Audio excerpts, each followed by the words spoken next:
Hello everyone, thanks for being here in this channel.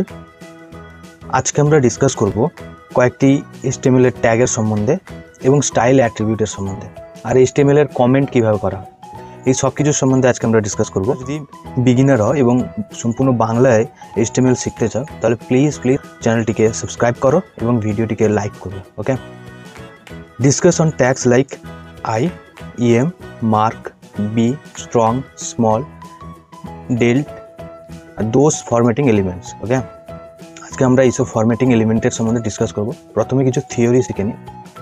I use for italic text. Okay, I ট্যাগটিকে use করা হয় italic text হিসাবে, মানে কোনো টেক্সটকে যদি ইটালিক আকারে লিখতে হয় তাহলে আমরা I কে ইউজ করি। আইর মতনই আরেকটা টেক্সট আছে যেটা হচ্ছে EM মানে হচ্ছে এমফাসাইজ টেক্সট। এখানে লেখা আছে EM ফর এমফাসাইজ টেক্সট। এটা ইটালিকের মতনই কাজ করবে কিন্তু একে একটু অতিরিক্ত গুরুত্ব দেবে ব্রাউজার। ওকে, EM আর আইর মধ্যে এটাই ছিল ডিফারেন্স। দুটো ট্যাগে আমরা দেখে নিই। এখানে ফাইলে এলাম, আমরা এখানে থিওরিতে দেখলাম যে I ফর ইটালিক আর EM ফর এমফাসাইজ টেক্সট, দুটোর মধ্যে কি পার্থক্য এবং ব্রাউজারে এটা কিভাবে দেখায় আমরা এখানে লিখে দেখব। প্রথম হচ্ছে I ট্যাগ।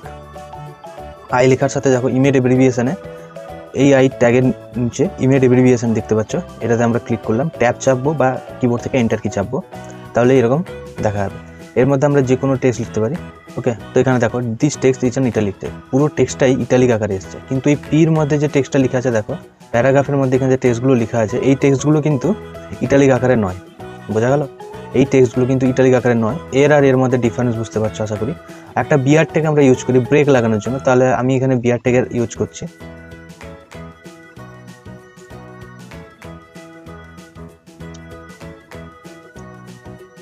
দেখো টেক্সটটি একটু গ্যাপে এলো। তো এবার আমরা দেখব এমফাসাইজ টেক্সট।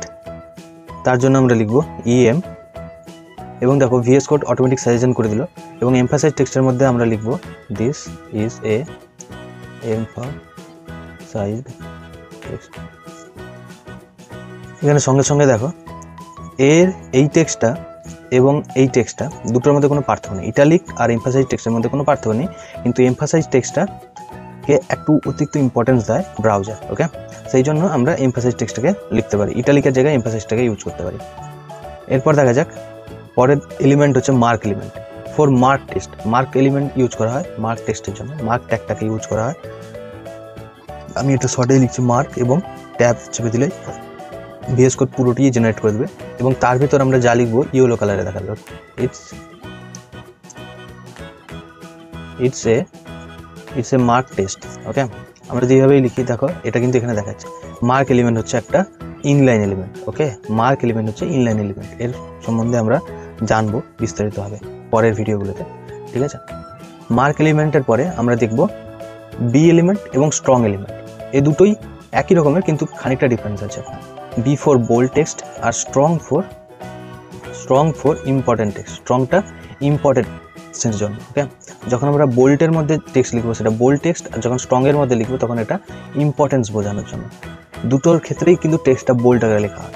মানে যেভাবে I আর EM এর মধ্যে পার্থক্য ছিল ঠিক সেইভাবে বোল্ড আর স্ট্রংয়ের মধ্যে পার্থক্য। ওকে, দেখো আমরা বি এর মধ্যে লিখব ইটস বোল্ড এলিমেন্ট। ওকে, দেখো এটা কিন্তু বোল্ড আকারে আসছে। বাকি উপরের যে টেক্সটগুলো ইটালিক বা এমফাসাইজ টেক্সটগুলো ওগুলো বোল্ড আকারে নেই, এটা বোল্ড আকারে আসছে। এবং আরেকটা যদি আমরা টেক্সট লিখি স্ট্রং এর মধ্যে, আমরা যে স্ট্রং এর মধ্যে টেক্সট লিখবো যে ইটস এ স্ট্রং এলিমেন্ট, দেখো দুটোর মধ্যেই কোনো কিন্তু পার্থক্য নেই। ওকে, দুটো ট্যাগের মধ্যেই কোনো পার্থক্য নেই, শুধু এটাকে অতিরিক্ত ইম্পর্টেন্স দেওয়া হয়। ঠিক আছে, স্ক্রিন রিডার এটাকে অতিরিক্ত গুরুত্ব দিয়ে পড়বে কিন্তু এই বোল্ড এলিমেন্টটাকে অতিরিক্ত গুরুত্ব দিয়ে পড়বে না। আচ্ছা, এখানে কিছু জিনিস লেখা আছে, আমি এগুলোকে সরিয়ে দিই। ওকে, ক্লাস অ্যাক্টিভিটির সম্বন্ধে আমরা পরে CSS এর সময় আলোচনা করবো। HTML ভিডিওগুলোর মধ্যেই HTML সিরিজের মধ্যে আমি ক্লাস অ্যাক্টিভিটি সম্বন্ধে বলার চেষ্টা করবো। এবারে আমরা দেখবো স্মল ফর স্মলার টেক্সট এবং ডিল, মানে এটা হচ্ছে delete. Okay, DL for deleted text. তো স্মলের মধ্যে আমরা যা লিখবো সেটা ছোটো আকারে দেখাবে। ট্যাগগুলোর অ্যাকচুয়ালি এই এলিমেন্টগুলোর নাম থেকে আমরা বুঝতে পারছি যে এলিমেন্টে কী কাজ করতে পারে, তাই না? তাহলে স্মল ট্যাগের মধ্যে লিখবো ইটস এ স্মল টেক্সট। দেখো কত ছোট আকারে লেখাচ্ছে। এই যে সাধারণ যে বাকি টেক্সটগুলো ছিল তার চাইতে এই স্মল টেক্সটটি, স্মল এলিমেন্টের মধ্যে লেখা টেক্সটটি কত ছোট আকারে দেখাচ্ছে। ওকে, অনেক স্মল দেখাচ্ছে। আরেকটা টেক্সট হচ্ছে ডেল ফর ডিলিটেড। এটা যখন আমরা এর মধ্যে কোনো টেক্সট লিখবো তার মানে ডিলিটেডের জন্য, ঠিক আছে। এগুলো তোমরা দেখতে পারো কোনোটাই কিন্তু ব্লক লেভেল এলিমেন্ট নয়, ঠিক আছে। যদি আমরা ডিলিটের মধ্যে কিছু লিখি, ডিলিটেড, দেখো ডিলিটেডের মধ্যে একটা লাইন কিন্তু থ্রু হয়ে গেছে তার ভেতর দিয়ে। কোনো স্টেটমেন্টের মধ্যে কোনো ওয়ার্ডকে ডিলিট করতে গেলে আমরা এই ডিলিট এলিমেন্টের ইউজ করি। ওকে, প্লিজ এই ভিডিওটিকে লাইক করবে এবং চ্যানেলটিকে সাবস্ক্রাইব করবে।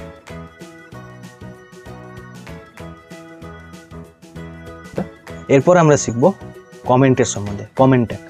কমেন্ট ইউজ করা হয় HTML এ।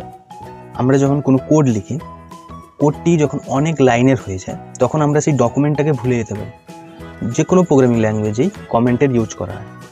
এই ডকুমেন্ট কী আকারে লিখেছি বা কোডিং লাইনগুলো কী কারণে লিখেছিলাম সেইগুলিকেই মনে রাখার জন্য আমরা কিছু কমেন্ট লিখে রাখি, ঠিক আছে। এবং কমেন্টের দ্বারা যদি আমরা কোনো টেক্সট লিখেছি সেটাকে আমরা ব্রাউজারে প্রদর্শিত করতে চাই না, বাট আমাদের ডকুমেন্টের মধ্যে সেটা লেখা থাকবে, এই আইডিতে ওটা লেখা থাকবে, এই ফাইলে ওটা লেখা থাকবে, কিন্তু আমরা ব্রাউজারে প্রদর্শিত করতে চাই না। তার জন্য আমরা ওই টেক্সট বা ওই কোডিং লাইনগুলোকে আমরা কমেন্ট আউট করতে পারি। আই থেকে এই বি অবধি যদি আমরা বোল্ড ট্যাগের শেষ অবধি আমরা যদি পুরোটাই কমেন্ট আউট করতে চাই, তার জন্য কি করব, মানে ইটস এ বোল্ড এলিমেন্ট, এখান থেকে এত দূর আমরা ব্রাউজারে দেখবো না, তার জন্য এটা আমরা কমেন্ট আউট করে দেবো।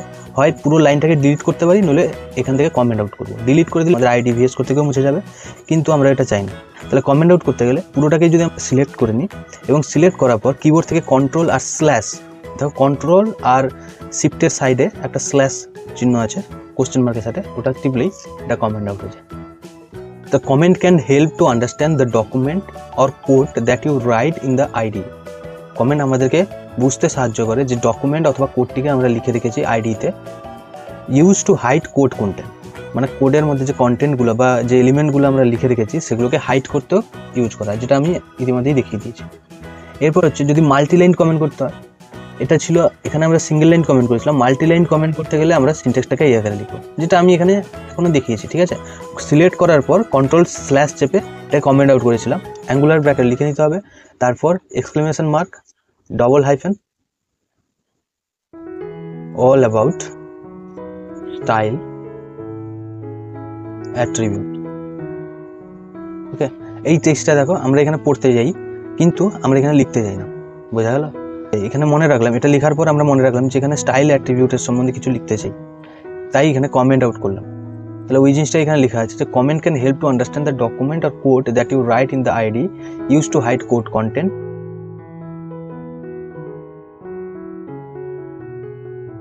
আমরা দেখব স্টাইল অ্যাট্রিবিউট সম্বন্ধে। ওকে, এখানে লক্ষ্য করো the HTML style attribute. HTML এর স্টাইল অ্যাট্রিবিউটের সিনট্যাক্স হচ্ছে ট্যাগ নেম, তার সাথে আমরা লিখবো স্টাইল, আর স্টাইলের মধ্যে লিখবো প্রপার্টি আর ভ্যালু। ট্যাগ নেম মানে হচ্ছে আমরা প্যারাগ্রাফের P ট্যাগ নেম নিতে পারি বা হেডিং এর H1, H2, H3 নিতে পারি, তাই না। যে কোনো ট্যাগ নেমের মধ্যে যে কোনো এলিমেন্টকে যদি আমরা স্টাইল করতে চাই তার জন্য আমরা CSS এর ইউজ করি।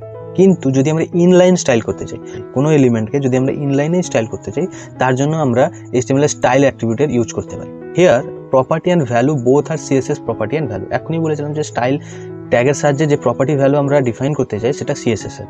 ওকে, মানে CSS এর প্রপার্টি আর CSS এরই ভ্যালু, যেটা আমরা পরবর্তীকালে CSS পড়ার সময় দেখব। এক্সাম্পলে উদাহরণে দেখো, P স্টাইলের মধ্যে কালার অ্যাকোয়া লেখা আছে, P ট্যাগের মধ্যে কালার অ্যাকোয়া লেখা আছে, ইটস এ প্যারাগ্রাফ। আমি আইডিটাকে বড় করে নিই, তাহলে P স্টাইলের মধ্যে দেখো লেখা আছে কালার অ্যাকোয়া। এখানে কালার হচ্ছে প্রপার্টি, অ্যাকোয়া হচ্ছে ভ্যালু। যেরকম ভাবে P এলিমেন্টের মধ্যে আমরা টেক্সট লিখে P এলিমেন্টটাকে ক্লোজ করেছি, আবার ঠিক সেইভাবে আমরা সেম P এলিমেন্টের মধ্যে দেখো আমরা আরেক ধরনের স্টাইল দিতে চাই, ব্যাকগ্রাউন্ড কালার ব্ল্যাক, এইভাবে স্টাইল দিলাম, কিন্তু শেষে লিখে রেখেছি দেখো রং, মানে এটা ভুল। কারণ যদি আমরা একই এলিমেন্টের মধ্যেই সেম এলিমেন্টের মধ্যেই স্টাইল দিতে চাই, আলাদা আলাদা স্টাইল অ্যাট্রিবিউট ইউজ করে দেওয়ার কোনো দরকার নেই। তার জন্য কি ইউজ করব, একটাই স্টাইল অ্যাট্রিবিউট থাকবে, তার মধ্যে প্রপার্টি ভ্যালু, তাকে সেমিকলন দিয়ে ক্লোজ করব, ঠিক আছে। তারপর আরেকটা প্রপার্টি আরেকটা ভ্যালু, তাকে সেমিকলন দিয়ে ক্লোজ করব, ঠিক আছে। It's a paragraph. তাহলে একটা ট্যাগের মধ্যে যদি আলাদা আলাদা স্টাইল করতে চাই তাহলে তার জন্য আমাদেরকে আলাদা আলাদা স্টাইল অ্যাট্রিবিউট ইউজ করার দরকার নেই। একটাই স্টাইল অ্যাট্রিবিউটের মধ্যে প্রপার্টি আর ভ্যালু ইউজ করার পর আমরা সেমিকলন দিব, প্রপার্টি আর ভ্যালু ইউজ করে আবার সেমিকলন দিব। যদি এর ফন্টও চেঞ্জ করতে চাইতাম বা টেক্সটটাকে বড় ছোটো করতে চাইতাম, ঠিক আছে, ফন্ট সাইজ, ফন্ট ওয়েট কিংবা টেক্সটটাকে সেন্টারে করতে চাইতাম, তাহলে তার জন্য আমরা এখানে কিন্তু সেমিকলনের পরে আলাদা আলাদা প্রপার্টি এবং ভ্যালু ইউজ করে আমরা স্টাইল দিতে পারতাম। একে বলে ইনলাইন স্টাইলিং। সেরকমভাবে একই পি এলিমেন্টকে যেভাবে আমরা স্টাইল করেছি সেরকমভাবে এইচ এলিমেন্টকে আমরা স্টাইল করতে পারি। সেটা হচ্ছে H1, এর মধ্যে স্টাইল অ্যাট্রিবিউটের ইউজ করে প্রপার্টি আর ভ্যালু, সেমিকলন দিয়েছি, প্রপার্টি আর value, black, it's a paragraph. এই জিনিসগুলোকে আমরা এখানে লিখে দেখতে পারি। অ্যাকচুয়ালি লেখার দরকার নেই, এখানে লিখেই রেখেছি। তাহলে এটাকে আমরা ওখানে কপি পেস্ট করে নেব।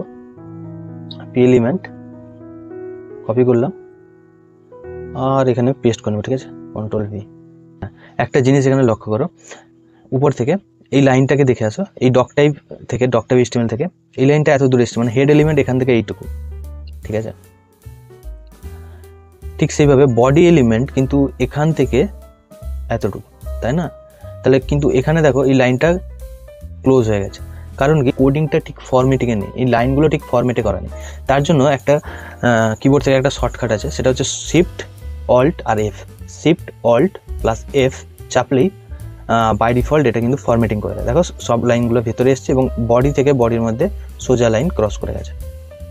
ওকে, এবার এই জিনিসটাকে আমরা ব্রাউজারে যদি দেখি, দেখো ইটস এ প্যারাগ্রাফ, এই যে লাইনটা ফার্স্ট লাইনে আসছে এবং একে আমরা বাকি ব্রাউজারের ডকুমেন্ট থেকে এটা আলাদা দেখাচ্ছে, কারণ এর কালারটাকে অ্যাকোয়া করেছিলাম। কালার প্রপার্টি কি কাজ করে? কালার প্রপার্টি হচ্ছে যে টেক্সটটাকে আমরা লিখে রেখেছি এলিমেন্টের মধ্যে, ওটার কালারটাকে অ্যাকোয়া করবে আর ব্যাকগ্রাউন্ড কালারটাকে ব্ল্যাক করে দিচ্ছে। দেখ ব্যাকগ্রাউন্ড কালার মানে এই যে প্যারাগ্রাফ হচ্ছে একটা ব্লক লেভেল এলিমেন্ট, তাকে বলে এই স্টাইলিংটাকে বলে ইনলাইন স্টাইলিং এবং এটা স্টাইল অ্যাট্রিবিউটের দ্বারা আমরা প্রয়োগ করতে পারি। একটা এলিমেন্টের মধ্যে আমরা স্টাইল অ্যাট্রিবিউট প্রয়োগ করে তার স্টাইলটাকে আমরা চেঞ্জ করতে পারি। যেরকম এখানে যেমনভাবে দেখো, আমি এটাকে এখন সব কিছুকে কমেন্ট আউট করে দিই। চলো এখন দেখো, যেটা মার্ক এলিমেন্ট ছিল ইটস এ মার্ক টেক্সট, এটা ইয়েলো কালার ছিল, রাইট? মার্ক টেক্সটটা ইয়েলো কালার ছিল। এর মধ্যে আমরা স্টাইল অ্যাট্রিবিউটের ইউজ করব এবং তার মধ্যে স্টাইল অ্যাট্রিবিউটের ইউজ করে এর কালার আমরা দেব। কালার দিই কোলন ব্লু কালার দিলাম আর সেমিকলন দিয়ে এটা ক্লোজ করলাম। আর সঙ্গে সঙ্গে দেখো ব্যাকগ্রাউন্ড কালার আমরা এখানে ইয়েলোর জায়গায় এটাকে দেবো গ্রিন, ঠিক আছে। যদিও টেক্সটটা ঠিকঠাক দেখা যাচ্ছে না, তাও দেখো আমরা যে স্টাইলিং করেছিলাম তার জন্য কালারটা কিন্তু ব্লু করে দিল। যেখানে বাই ডিফল্ট মার্কের ব্যাকগ্রাউন্ড কালার ইয়েলো থাকে, সেখানে কিন্তু এর ব্যাকগ্রাউন্ড কালার গ্রিনে চেঞ্জ হয়ে গেছে, কারণ আমরা ইনলাইন স্টাইল দিয়েছিলাম। তাহলে স্টাইল অ্যাট্রিবিউট ইউজ করে প্রপার্টি আর ভ্যালু ইউজ করে আমরা যে কোনো এলিমেন্টকে স্টাইলিং করতে পারি, ঠিক আছে। তোমরা কিন্তু নিজেরা ইউজ করে দেখতে পারো। দেখো কীভাবে চেঞ্জ হয়েছে। যখন আমরা মার্ক এলিমেন্টের উপর মাউসটাকে আনলাম, ভিএসএস বলছে CSS inline style should not be used, move styles to an external CSS file, no inline style. VS code বলতে চাইছে যে কোনো এলিমেন্টের মধ্যেই আমরা ইনলাইন স্টাইলকে ইউজ করবো না, ওকে। কারণ CSS inline style should not be used, move style to an external CSS file. আমরা বাইরের একটা সিএসএস ফাইল ক্রিয়েট করে তার মধ্যে এই স্টাইলগুলোকে লিখতে পারি। তো এখনই মনে রাখো যে এটা হচ্ছে প্রপার্টি, এটা হচ্ছে তার ভ্যালু, এটা হচ্ছে প্রপার্টি এবং এটা হচ্ছে তার ভ্যালু। আর এটা পুরোটাকে স্টাইল অ্যাট্রিবিউটের মধ্যে আমরা কোলনের মধ্যে ডবল কোটেশন মার্কের মধ্যে লিখে রেখেছি, ঠিক আছে। আর প্রত্যেক প্রপার্টি ভ্যালুকে সেপারেট করে রেখেছি সেমিকলনের দ্বারা। বোঝা গেল? তাহলে এইভাবে কিন্তু আমরা স্টাইল অ্যাট্রিবিউটের ইউজ করি। তাহলে আজকের ভিডিওতে আমরা জানলাম কিভাবে স্টাইল অ্যাট্রিবিউটের ইউজ করে আমরা প্রত্যেক এলিমেন্টের কে আমরা স্টাইল দিতে পারবো এবং তার স্টাইলটাকে চেঞ্জ করতে পারবো। কীভাবে একটা ডকুমেন্টের মধ্যে টেক্সটকে আমরা কমেন্ট আউট করতে পারি, আর bold tag, small tag, strong tag, delete tag এদের প্রয়োগ আমরা জানলাম, ঠিক আছে।